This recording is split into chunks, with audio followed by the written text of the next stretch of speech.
Welcome, HC Nation, to another Stump the Creator with Zach Edwards, creator of Historical Conquest. That's me. That's right. So we are, if you don't know this game, we actually started this, I think like 2 weeks ago, maybe 3 weeks ago, where we're asking the players to try to stump me as the creator. So they come up with questions and try to stump me at different parts of the company, different parts of the game. So here we go. Here's the first one. This one is from Taylor H. Is there a specific amount of times you could double the effect of a card? Like, how many times could I use Amos Fortune without it being too overpowered? Okay, so we've actually come up with a resolution for this because they've asked, and there's actual cards that will allow you to do an ultimate loop where you can just do it over and over and over. So it's like 100 times. And we said, no, there's no way. We can't do that. So we have ultimately rounded it down to 2 times. So if one card says you can double the effects of something, and you double a card that says double the effects of something, it allows you to go to 4. So 4 times whatever the regular abilities are. That is the max you can do at one time. So you cannot double a double of a double of a double. Okay? You see how that goes? You can't keep doing all these doubles. You can only do it up to 4 times. Now it's 2 cards, but 4 times the ability itself. So Taylor, I hope that answers your question. Okay, moving on to the next one. Actually, you know what? Let's go to this. This one's a long one, so at least Taylor's was a little bit shorter. So we got one from, oh, look at that, Simeon. Okay, so last time, or at least the last, there's like 4 or 5 times, he had a list of stump questions, and he asked them, and I wasn't stumped.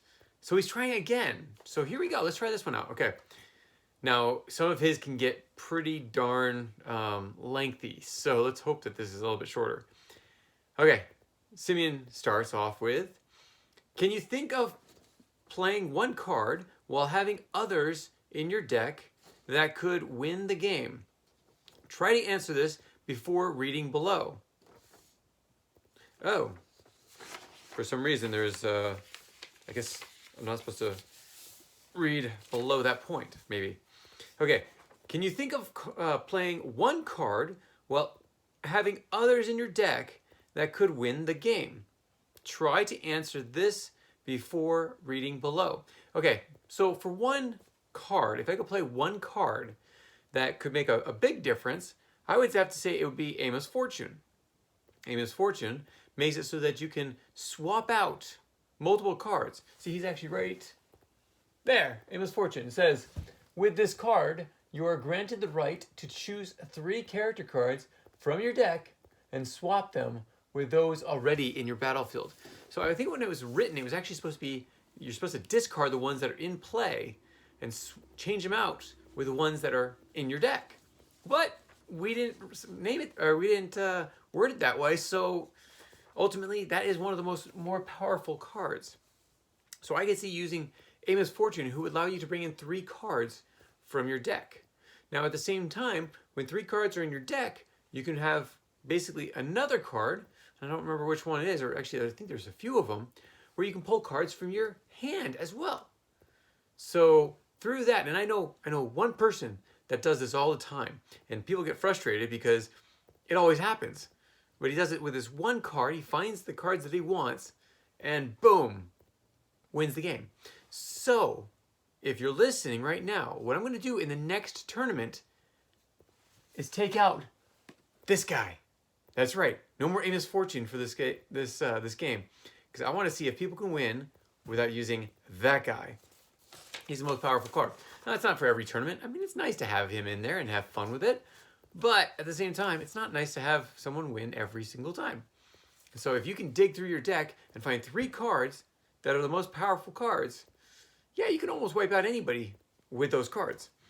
Let's see what Simeon writes. Okay, you need William Wilberforce. Okay, William Wilberforce has not actually come out yet. That is actually in the rare cards from the Create Your Own Card Contest. It's a game that starts every September, goes till December, where you enter the cards you think should be added to the game who are historical figures. Now, with that Wilberforce will be coming out in like November, September, October, August to October, we'll say, somewhere in there. So stay tuned for that. You can get them if you're part of the Rare Card Earning Program. Register for that online. You basically send us an essay, we send you a rare card in the mail. Okay, it says you need William Wilberforce 2.0. Oh, I guess it's just William Wilberforce. He's only a 2.0. 2.0 Harriet Tubman. 1.0 Prince Estabrook. Amos Fortune. Alessandro Volta. 1.0 of Yi Soon Shin. Charles Babbage, who's not out yet. Actually, this month. No, next month. March. Babbage comes out. George Washington Carver, who's this month's rare card. Let's see. 1.0 Sir Walter Scott.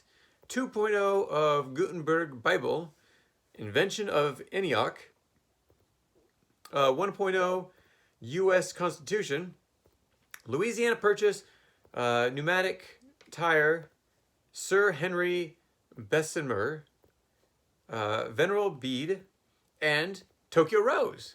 That is quite the list, Simeon. That's awesome. It says, you only play William Wilberforce, pull out Harriet Tubman and Prince Estabrook, who pull out Amos Fortune. Then you gain 300 morale for William Wilberforce, and use Amos Fortune to pull out Alessandro Volta, Yi Soon Shin, and Charles Babbage. Charles Babbage breaks the morale limit, gaining... How does he break the morale limit? I gotta check that out. I don't have it with me because he's not printed yet. So I gotta check my computer for that one. Let's see. Gain 700 morale from Yi Soon Shin. You can gain 700 morale from Yi Soon. What am I missing here? Okay, time to go to the other side of my wall. Okay, here we go. Yes, that's right. This is actually two-sided, and there's boxes on this side, and there's boxes on the other side. Yi Soon Shin, where are you? There he is. Oh, wow, he's under a stack. Okay, let's see if we can get him without making the whole thing tumble down. We had that last time, actually. Ooh. Yep, here we go. Come on. And Yi Soon Shin. How does it give you 700 morale points? Choose once. Take one of your opponent's coastal lands that can't attack Shin's land, or gain 700 morale points. He's right. I didn't doubt him. I just wanted to see. I forgot that we had one that was 700 points. And it's probably because you can have a max of 800 points per turn. But let's keep going. Okay. Then double Amos Fortune with Alessandro Volta to swap them with George Washington Carver, Sir Walter Scott, to pull out Gutenberg's Bible, to double himself, to pull out ENIAC, to double the G Bible, the Gutenberg Bible, to double him again, to pull out US Constitution, and the Louisiana Purchase to pull out Pneumatic Tire and Sir Henry Bessemer. That puts you at 2,700 points. Okay, so I've got to check about the morale, because we might we might have to change that. If he tries to break the morale barrier, can't break the morale barrier. But I could also tell you how to win in 2 turns. And I think that's actually one of the questions. Somebody was mentioning that. I don't know. I don't read these beforehand. So let's see. Double Amos Fortune with Carver to pull out Venerable Bede, Tokyo Rose, and Volta. With Harriet Tubman's power, you are safe and you win unless they find a way to make you lose morale. In that case, use Tokyo Rose, and if necessary, double her with Volta. Volta can't always double. Okay, here we go. Where is Volta? He's right here. Says once, double the effect of one character card in your possession. How many times did you double people with this one? Okay, you know what? I don't have the time. It's already 9 minutes. It's almost 10 minutes. I'm trying to go through this one. Well, we did have Taylor's question beforehand. But still, whoa! Okay, he finally finalizes this by saying, also, I have a question for the Stump the Creator. I thought that was the Stump the Creator, which can't yet happen. But in July, because of that month's rare card, which card would supersede the other when I play Harriet Tubman on my turn and someone plays Chicago Fire on their turn on me? Wait. Which card would supersede? Well, if, let's see, Harriet Tubman. Oh, that's right. Let's bring this back in July. Simeon asked me this again in July, because I probably won't, even if I kept this around, I'd probably lose it. Just me, sorry, I lose things. But ask me this again in July when the Chicago Fire comes out. I want to know. Inquiring minds need to know. So ask this again. But I answered the first one. And there's a asterisk here. Since Charles Babbage says this turn, his ability is still happening. I don't know. Look it up. Have fun with that. I'll post this question on YouTube so you can see it. It's quite lengthy. So thanks so much for joining me on this Stump the Creator tutorial Tuesday or Sneak Peek Thursday. Whatever Wednesday. Hey, we keep it going. So we'll talk to you soon. Thanks everyone. Take care. Bye. If you have any comments or questions, add them to the comments below. Otherwise, we'll see you tomorrow actually. Take care. Bye.